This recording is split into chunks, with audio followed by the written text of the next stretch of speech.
Now we turn to Sri Lanka. Reuters is reporting that the country and the International Monetary Fund have reached a preliminary agreement on an emergency loan. Now, for more on that, let's cross live to Dr Srimal Fernando in Colombo. He's a specialist in international relations and an advisor on new regional diplomacy. Thank you very much for joining us, Doctor. As we just reported, it's kind of a news report from Reuters citing sources within Sri Lanka. Can you confirm this as an insider, and this is going to happen? Yes, thank you very much. The IMF delegation is in Sri Lanka to come to a staff-level agreement for a bailout package for about $2 billion to $3 billion. In this regard, the IMF expects the Sri Lankan government to restructure its economy to debt sustainable levels by increasing its revenue from 9.9% to 11%, as well as reducing its deficit to 6.9% from 9%. Also, tighter fiscal and monetary policies, well as increasing the taxes has to be implemented in this regard. Anyway, the country implemented the interim budget, a 6 months budget, where the tax has been increased from 12% to 15% and government expenditure to be reduced in the coming months. However, there is higher inflation rates going up from 18% in March to around 60% at currently. So this is the unfolding situation, as well as IMF bailout package is expected with a staff-level agreement.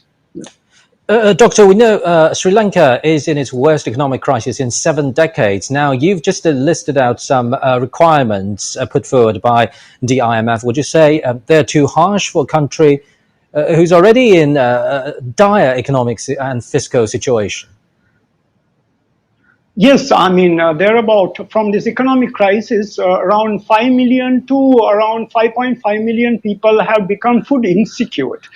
So the government is extending in line with the IMF regulations, because they want people below poverty line to be secured.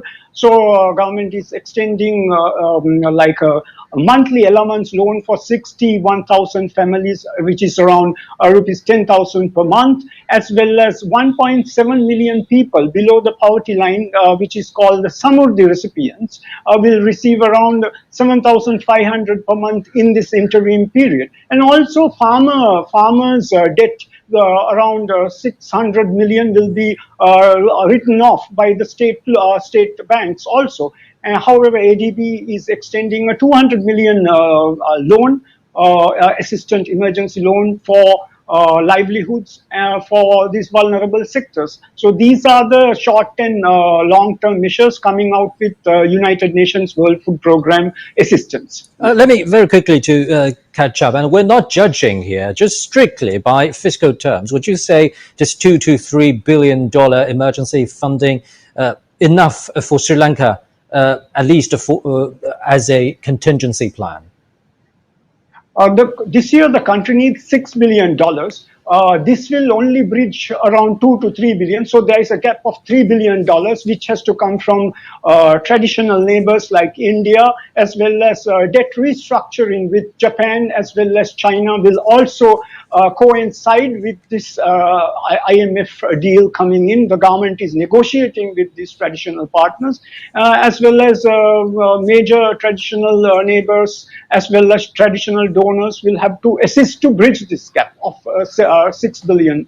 That is from the 3 billion loan from the IMF, plus another 3 billion has to come to soften the country's economy to sustainable.